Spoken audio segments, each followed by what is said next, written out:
Well, the FCC ban has been lifted, and I'm back. And this week on Hack Naked News, Montana TV stations hit by cyber attack, ransomware crisis in the U.S. schools, a dive into Phobos Ransomware, Cybersecurity salary survey reveals variance across industries, imagine that, and geolocations in 2020. Also, Ring smart cameras, nobody's heard of that before, and yeah, they weren't hacked. And in the expert commentary, we will welcome Paul Asadoorian, CTO and founder of Security Weekly, to discuss why you should be careful who you do what you do to do business with. No, why you should be careful who you do business with, but you know, that's just me. All that and more on this episode of Hack Naked News. This is Security Weekly, for security professionals, by security professionals.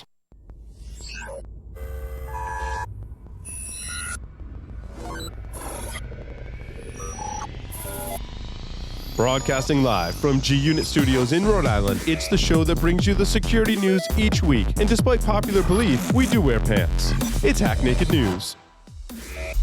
Make sure your team is prepared to fight off the latest cybersecurity threat. IT Pro TV is the resource to keep you and your IT team skills up to date. You can stream IT Pro TV courses live and on demand, so there's no need to send staff to off-site training. Team subscriptions include Pro Portal, so managers have full control over your team's training schedule. Go to itpro.tv/hack-naked and use the code HN30 to try it free for 7 days and receive 30% off your monthly membership.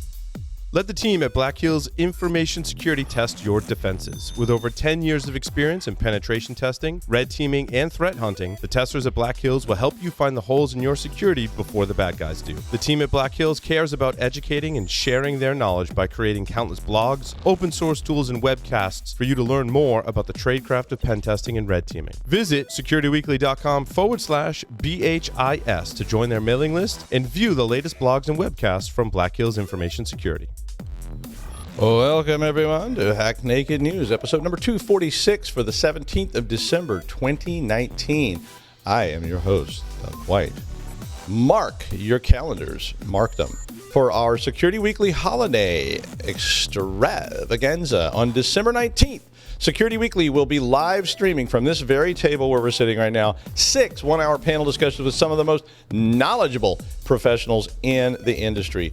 To round out the evening, Ed Scotus will be joining the Security Weekly host to give his annual announcement about the Counter Hack Holiday Hack Challenge.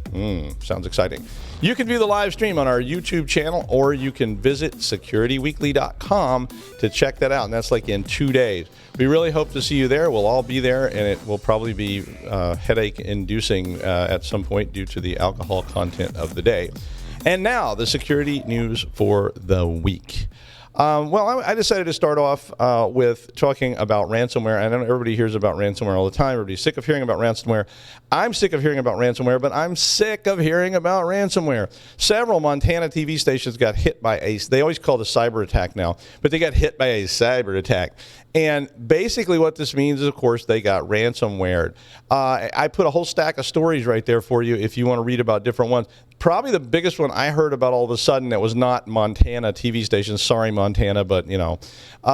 New Orleans was the latest city that got popped with a ransomware attack, and it's now been revealed that that was actually, you guessed it, Mr. Ryak.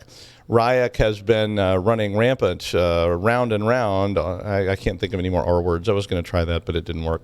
But all that is going on. Also, there was a report released this week that U.S. schools, there was more than 1,000 schools, like actual schools. It was like something like 100 districts in the United States got hit with ransomware this year. And that's just kind of crazy. And it just keeps going on. The other ones that I put on there were also hospitals. Had an increase in ransomware attacks. Basically, everybody had an increase in ransomware attack. I've got a couple of things here about this, and I want to talk about a little bit to give you some ideas. I put an article up about Phobos and Dharma because Phobos and Dharma are examples of what is now I call frameworks, or there's some other kind of ransomware as a service type attacks. And what this means, if you're not familiar with ransomware as a service, and I'm sure you are, but I'll tell you about it anyway. Ransomware as a service is where you can customize all these various ransomwares into a dropper type format, and that dropper type format is going to let you actually pull down a really tiny script, and the really tiny script, which is usually attached to a phishing attack. You knew that. And that phishing attack pulls down then the dropper script, which then reaches out to a command and control server at the ransomware for a service provider that you purchased your ransomware from, and then starts pulling down components that you can customize. So pretty soon they're going to have marketing teams that are going to be selling ransomware, and they're already selling ransomware, but they're going to have marketing teams that are going to actually be telling you why, use that ransomware as a service provider when you could use us for 10% off if you buy before Christmas. And we're seeing that more and more. And the danger of this is that it means every single version of this ransomware that comes out is customized. So these signatures get harder and harder to detect, and we know people are going to fall for phishing attacks. Well, at the end of this set of stories, the thing I did want to talk about a little bit was Van Taylor, who is a House of Representatives member from Texas, introduced a bill, and the bill, which is House Resolution 5394, and I put a link to the bill in there so you can read it too. Basically what he's trying to do is he's saying that our big weakness, big threat is going to be cities, states, towns, and other government entities. So in the United States, there's like 90,000 government entities that exist. And those 90,000 government entities, a lot of them, and we're talking everything down from, the county dog catcher's office up to the state capitol, up into the United States government. But all of those are targets of ransomware, and they're targets all the time. And what happens is a lot of those entities do not have any kind of resources to dedicate to. And I've worked with those people a lot, so I've seen this. And it's very easy for us as specialists in this field to go to these clients like that and say, here's what you ought to do. And I think in a little bit, and I'm glad that Taylor introduced this bill, but at the same time, I want to just tell us, really the bill only says that the Department of Homeland Security director should disseminate more information. So that means they said, well, only 8% of government entities in the United States were actually looking at MS-ISAC or CISA or any of these other kind of things. And wait, yeah, that doesn't shock me a bit, right? And it probably doesn't shock you either, because when I go work with these kind of clients, the first thing they say is, well, yeah, we assigned poor old Mr. Clark, who's the English language instructor at the high school, and he had a computer on his desk. So he's become the MS-ISAC response officer, and he's supposed to digest all these reports and then do something about them. Well, the truth is that telling us we need more information is great. Providing services that would give us more information is also great, but we probably need money to encourage the employment of same. Because as it stands, most of these entities, it's not a matter of they don't have enough information available. It's when they get all this information, they have no idea what to do with it. They have no idea how to implement programs that would maybe prevent some of this stuff from happening. And so, it's a big problem. At the same time, I looked at the cybersecurity salary survey for this year, because we're always all interested in that. At least I am. Maybe you're not, but I am. And this thing came out very recently. It's the 2020 cybersecurity salary survey, if you want to take a look at it. And they were surveying various roles in the organization, from analyst roles like at the entry level all the way up to CISOs and people like that. And they found some interesting things, some things pretty obvious kind of things that you might expect to see there. One of them was, of course, that salaries were hanging in there on average. The highest salaries in the North American market were between $71,000 and $110,000. So that's a pretty nice place to be if you're looking for salary. One of the shockers that came to me was that college degrees were not as important as capability. Imagine that. I'm always going to be advocating for college, because I think people that don't go to college end up 10 years downstream wondering, why did I not get that degree when I had the chance? Because now I can't get promoted or whatever. But in this particular market, skills are so much more important than pieces of paper, and I will reiterate that over and over again. And they found this to be the case as well. That if you were looking for people with skills, they did not care if you had any degrees or certifications or anything, if you could just do the damn job. And I think that's common sense. I think that is very indicative of the people I know in this market and in this industry. Banking and finance had the highest salaries, big shocker there. IT pivots earned the highest pay, so people that were moving, and again, it's kind of common sense stuff, but they were documenting it. Bonuses were a new thing, and if you are in the job market, you might want to take a look at this report, because they did have a lot of information about different roles and different titles and what the averages look like. And there's a huge spread on this. It's just, the size of the company, how many years of experience you have, et cetera, et cetera, et cetera. But you can certainly start to squeak yourself in there and take a look at that. Analysts and threat intelligence specialists were, let me get back down to that slide. Analysts and threat intelligence specialists, 50% were over 50,000. So those numbers did include all of that range. So all those people down there. Pen testers were about 40% were over 50,000 a year. And all these had bonuses associated with them too, sometimes up to like 25% of the salary. Network security engineers, 62% over 50,000. Security cloud architects, 78% over 50,000. And security directors, 83% over $50,000 per year. So and again, I didn't put the bonuses in that. So we all know this is definitely the place to be. But for now, I think that's an interesting document, especially if you're thinking about entering the job market or you're in the job market. Orbitz and Expedia got fined $110,000. Oh my, whatever will they do? They're probably going to bankrupt. No, I'm kidding. The state of Pennsylvania decided to try to punish Orbitz and Expedia because they had a breach. That breach basically resulted in a large number of people in the state of Pennsylvania having their information compromised. And the state attorney general decided to go ahead and hit them with a $110,000 fine. Not each incident, just a $110,000 fine. My problem with that is that if you understand risk and you understand actuarial tables, basically what companies like that do is they compute how much they're going to pay out, and they compute how much they're going to have to pay to correct these problems. And when that number is $110,000 and it's going to cost them $10 million to correct it, they say, geez, we'll just eat the $110,000 all day long, because why bother to fix it when you don't need to? In that light, 60% of all leaked records are from financial firms. So this was the biggest marketplace that was losing data. And that makes sense to me, because financial firms collect so much information about you. That may change in the future. It wouldn't shock me to see some changes there, because we start to see people like Facebook and people like Google having massive amounts of stuff that belong to you.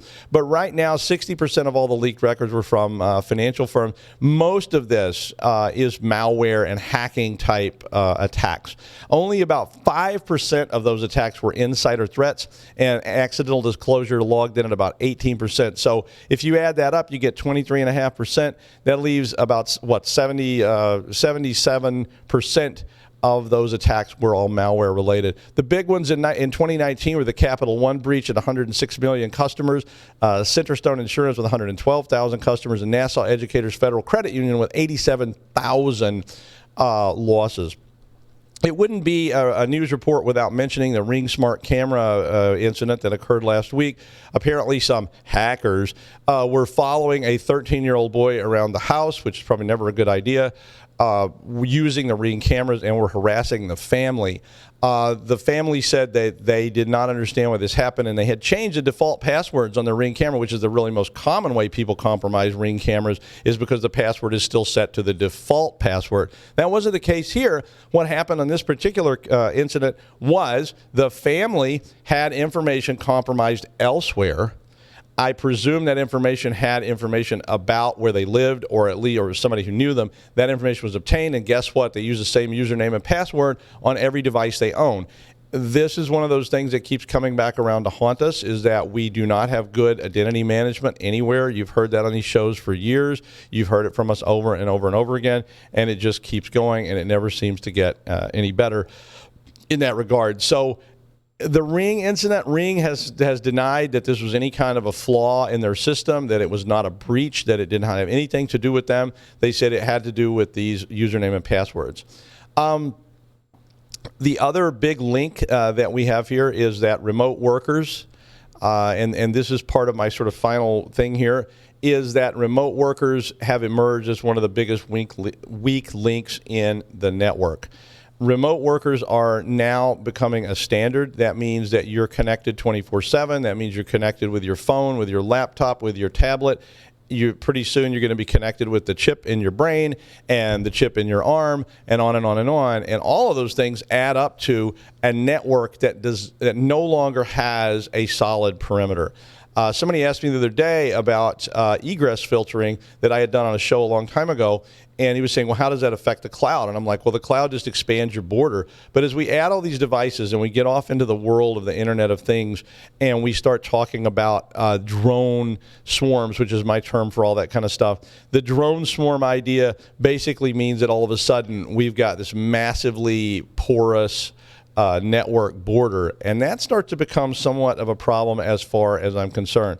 So as we get down toward the end here, predictions for 2020 was my last article on there. Cloud computing sees new alliances and new security concerns. I definitely think that that's coming up. We definitely are going to see a lot of change in the industry due to cloud computing, and we know that already, but we're seeing that even more.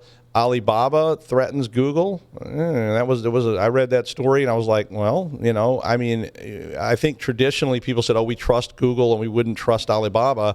Today I'm like, really? Like, we trust which one more than the other one? And the answer to me would be we don't really trust any of them. We will take a short break and we will return with Paul. So stay tuned. The question is simple. Have any of the systems on my network been compromised? The answer is harder than it should be. Enter AI Hunter. Active Countermeasures has automated and streamlined techniques used by the best pen testers and threat hunters in the industry to create AI Hunter, a network threat hunting solution that does the first pass of a hunt for you to identify systems that are most likely to be compromised and scores the results on a scale from 0 to 100. You can then research those systems in depth with AI Hunter. Focus your valuable time on the systems that need your expertise with AI Hunter. Sign up for a personal demo today at securityweekly.com/ACM. Welcome to Hack Naked News. Today, on our expert commentary, we welcome Mr. Paul Asadoorian, CTO and founder of Security Weekly, actual founder, headphone enthusiast, and kung fu master. So watch out to discuss why you should be careful who you do business with. They still let me in here, but whatever. So I will turn it over to Paul. This is a really weird role reversal. In any case, hey, thanks, Doug. It's good to be here. I chose some pretty light articles, nothing too heavy tech or anything like that to kind of round out the, as this is the last Hack Naked for 2019. I read a couple of articles that were along the same theme of businesses gone wrong. In one case, they committed a lot of felonies. In the other case, they just went out of business and shut the doors and didn't give their customers their stuff back. So in our first story is about Jetflix. Now, if you've heard of Jetflix before, you've been stealing content off the internet, although it's weird, right? So undercover FBI agents paid for this subscription service and were able to stream what turned out to be pirated content. Now, this isn't like some of the pirated streaming sites out there that my friends tell me about. Jetflix gave the appearance of being a completely legitimate streaming service, charging $9.99 a month, having completely legitimate operations in Las Vegas, a U.S. bank account, the whole 9 yards. Didn't go through any lengths to really try and hide the company, put their servers in the Ukraine and do banking in another country. No, this was a largely U.S.-based operation. Now, they made available just about any TV show and movie on the planet that you could stream comfortably to your home, including titles that are exclusive to Netflix, Amazon, HBO, and other such service providers. Now, a couple of interesting things from the article. A grand jury indictment this week charged 8 people with allegedly operating 2 of the biggest illegal streaming sites. So there was multiple companies making millions of dollars under this whole umbrella. They were based, their server farm was in Las Vegas, Nevada. That was their first mistake. They had a customer service line as well, and even put out an occasional press release. Just awesome. At one point, they claimed to have hosted 183,000 television episodes and have 37,000 subscribers, and their subscription business claimed $750,000 in revenue. They did, however, rack up some felony charges. So if you were downloading, they stored content. This is their mistake. They stored content on their own server. So there's different laws against streaming and like Pirate Bays of the world that are making available torrent files. That apparently is a different law. As soon as you flip to stealing content and hosting on your own server, felony kicks in. So they racked up additional money laundering charges, which carried a penalty up to 20 years each, as well as multiple felony charges. So they not only allowed their customers to stream, but download shows to their own devices, which upgraded their charges. This was the difference between a public performance to distribution and conspiracy to commit criminal copyright infringement, which comes jail time of 5 years. They're facing a lot of charges. Ironically, though, they didn't like people stealing from them. So Jetflix suffered from the same plague of password sharing that its legitimate competitors do, and took a more hardline stance. They went out and tried to find people who were sharing their password and closed their accounts down because stealing's bad, right? I wonder if they had a DevOps process. So they had software that allowed them to scour global pirate sites for new illegal content, download, process, and store these works, and then make shows and movies available in servers in Canada to the subscribers for streaming and downloading. They admitted to running several other piracy sites, which earned them over $1 million from piracy operations. There's 2 links in the show notes. One is from a Wired article that did a great job in covering it. Now, Murphy's Law in action. Apparently this, I had not considered that there was a place you could send your CDs, tapes, and vinyl. I have amassed quite a collection, a lot of my dad's stuff as well, that I've gone through the painstaking process of storing and ripping and things like that, which is an awful, long, tedious process. So you can apparently send these to a company, your whole collection. They'll store them for you. They'll rip them all into high-quality streams, unlike some of the other streaming providers used to do back in the day. Amazon has an HD service, and so they'll rip them for you, store them, and allow you to access them and stream in high quality, which is really cool, until one day they just decided to close the doors down and not give anyone their stuff back.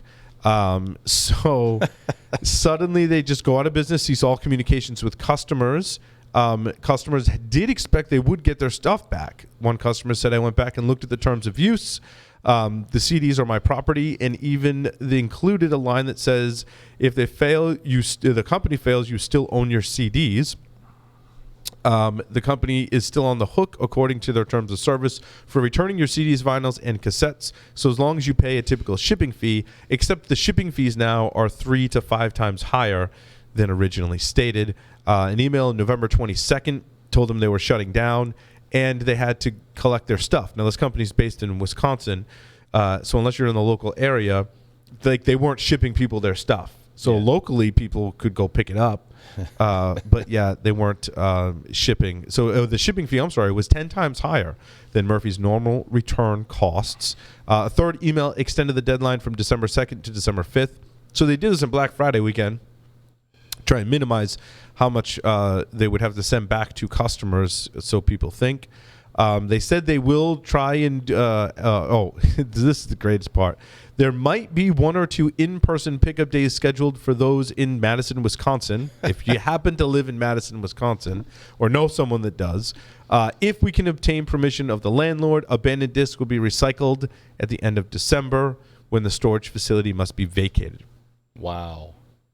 Well, so recycled. That's terrible. That's an atrocity. You could start a third-party business going out to collect them in Madison, Wisconsin, and ship them to people for, say, 15 times the shipping cost. Yeah, exactly. Hopefully someone does something, but I just think you're not getting your stuff back. So, again, the links are in the show notes in the wiki.securityweekly.com. And be careful who you do business with. Even the streaming thing. I mean, but I mean, even if you're not, I mean, if you're doing business with completely reputable people, this could still happen. I mean, just think about like Facebook. This is a common one that I always cite to people. If you don't back up your Facebook data, and I mean, I don't think Facebook's going to go bankrupt anytime soon, but who knows? I mean, one day they just shut down and say, okay, good luck. And we used to use a service called blip.tv.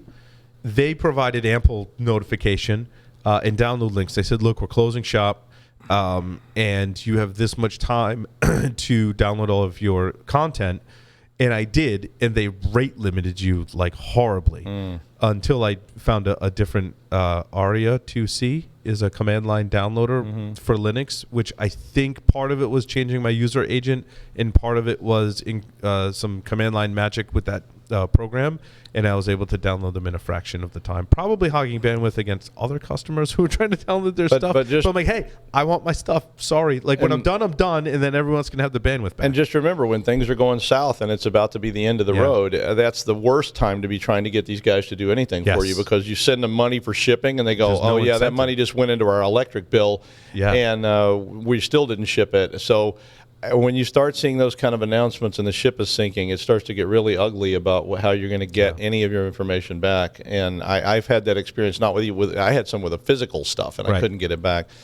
And because the company was bankrupt and in arrears to the state seized all their assets, and the state wouldn't let anything be released unless I paid all these tax bills that I didn't owe. Right. And once they go Chapter 11, you're screwed. So I mean, so that can happen to anybody, anytime. So be really careful with as your life starts to become online and in I'm going to make up a word, incloudened. As you start to become incloudened, you're putting more pieces of yourself out there, and not even the security side of it, just the how do I get that back when I want it? And I mean, look at things like MySpace and stuff that no longer, or AOL, stuff that hardly exists that was the anymore. whole story where MySpace got rid of everyone's page. Yeah. All their media. I think it was all their media. It was all their media. It was basically everything. And of course, when people were trying to reclaim things at the end, they don't have any money for that. They've laid off all their workers, and then, if you're calling them I up just with saw a 4 terabyte hard drive on sale at Newegg for $79. So that's right. So go grab a 4 terabyte. You can get a lot of space to store things on, or even cross the cloud, store it from one cloud site to another cloud site, and then you got two things at risk. That's it. Awesome. Thanks, Doug. You bet. You should close out the show. Oh, I have to close out the show. Yeah. Okay, I thought you had another story, but no, I don't. Okay, well, it's okay. Well, thank you for joining us on the last episode of Hack Naked News this year. Be sure and tune into the Christmas show on the 19th. It'll be a hoot, as it always is, and I hope to see you there. And we'll see you next time on Hack Naked News.